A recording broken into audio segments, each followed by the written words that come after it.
ಭಾರತೀಯ ಸಂಸ್ಕೃತಿಯಲ್ಲಿ ಹಸು ಕೇವಲ ಒಂದು ಪ್ರಾಣಿಯಲ್ಲ, ಅದು ತಾಯಿ, ದೇವತೆ ಮತ್ತು ಪ್ರಕೃತಿಯ ಅಕ್ಷಯ ಪಾತ್ರೆ.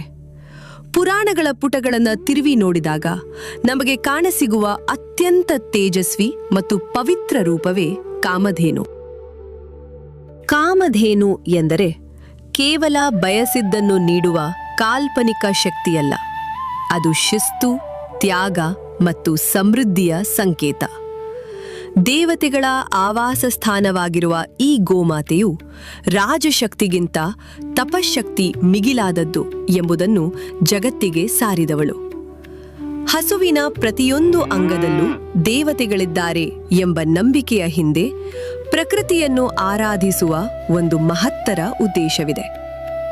ಬನ್ನಿ, ಇಷ್ಟಾರ್ಥಗಳನ್ನು ಈಡೇರಿಸುವ ವಿಶ್ವಾಮಿತ್ರನಂತಹ ಮಹಾನ್ ರಾಜನನ್ನೇ ಬದಲಿಸಿದ ಆ ದಿವ್ಯ ಚೇತನ